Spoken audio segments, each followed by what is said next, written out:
we will put an end to Joe Biden's illegal student loan bailout attempts. This administration's telling students, repay your loans. What a concept. If you borrow money, you have to pay it back. The previous administration said, you can let it slide. The Biden administration is once again extending a pause on federal student loan payments. You could miss payments and it wouldn't be reported to the credit bureaus. Not anymore. You must start to repay your loan. Linda McMahon is the new education secretary. She tells students, there isn't going to be any loan forgiveness program. Good. College students don't deserve loan forgiveness. But I have a conflict here because I don't much like Linda McMahon.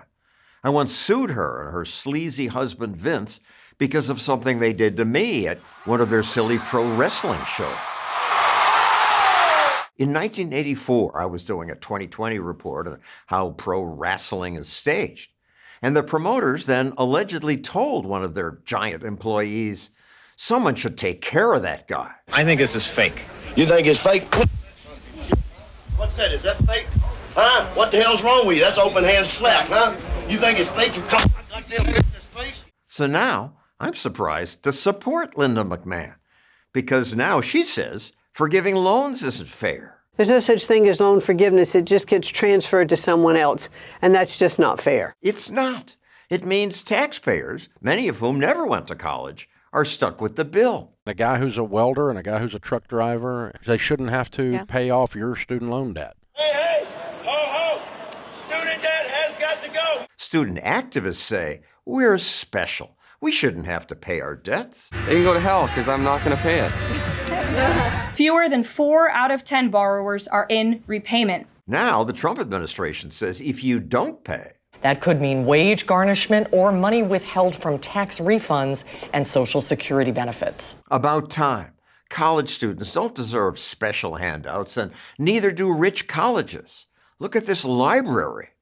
Colleges got away with raising tuition much faster than inflation because taxpayers paid the bill. The more the federal government was involved in loans and grants for students, the more tuition increased. The first thing you're struck by is our jungle lobby, banyan trees. Colleges chase this taxpayer money by offering ridiculous perks. In-house day spa. Students will come to us and say, this is what sealed the deal. It used to be reading, writing, and arithmetic. And well, we're now the 4th R, recreation. It's about time our government stopped funding luxuries like that. And there's another benefit. Once students know they actually have to pay back their debts, more will think twice about studying, say, surfing or other ridiculous courses today's colleges offer, like Lady Gaga and fame, zombies, taco literacy, even how to watch TV. Courses like these rarely help anyone get an actual job. Shouldn't you communicate this to kids before you take their money? This YouTube channel mocks what colleges do. We can sell you a master's degree for another 70 grand. Give me my money back. It's good that the education department's finally starting to reform. But wait, why is there a federal education department anyway? Education's funded locally.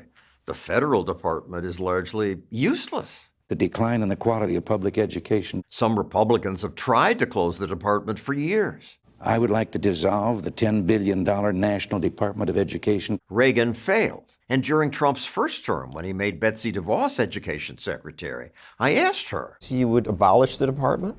No, I think there are important roles to play to ensure students are not discriminated against. But now the mood in America has shifted. Recently, she wrote, shut down the department. It need not exist. We're going to end education coming out of Washington, D.C. Teachers' unions are furious. It will destroy families, communities, and students. After all, the media say the department helps 26 million children who live in poverty, 7.5 million students with disabilities. It's not doing any of those things. Corey DeAngelis studies education policy. The department was created with the express purpose to close achievement gaps and to improve student outcomes. And the outcomes aren't getting any better, they're getting worse. Students across the country are struggling to read. Falling behind in math. If you abolish the Department of Education, we can have more student improvement over time because you'll give more control, more power to the individual states to figure out what works best. But unions say kids need the department. Our students, our babies, are depending on us. They're not your kids, Becky. They are the parents' children. Becky's just worried about her gravy train coming to an end. Becky Pringle does make almost $500,000 a year. The head of the other big union makes more. People like Randy Weingarten, who make over $500,000 a year to trap your kids in her failure factories that we call public schools. Unions like the federal department because it's one-stop shopping for all their demands. And Democrats, who get almost all the union's political donations, fight to protect that bureaucracy. This is a code red, shout it from the rooftops moment. Trump can't just do this. Congress created the department. Only Congress can eliminate it. It does require a 60-vote majority. I don't think that's going to happen. I don't have a lot of confidence that 7 Democrats are going to come along, but Trump is taking a different approach to give it death by 1,000 cuts. Mass layoffs that are happening at the Department of Education. Trump fired 1,000 people. They had to be doing something. No, they weren't. They were pushing paper. They were taking in 6-figure salaries. And that's why things haven't really changed all that much since half the department's gone. Maybe those education department workers will find something more useful to do. And funds will be freed to give children more choice. It's time to set the children free. And we should free families from the clutches of the teachers' unions once and for all. I'll keep reporting on the government school monopoly. To help us do that, please click that donation button.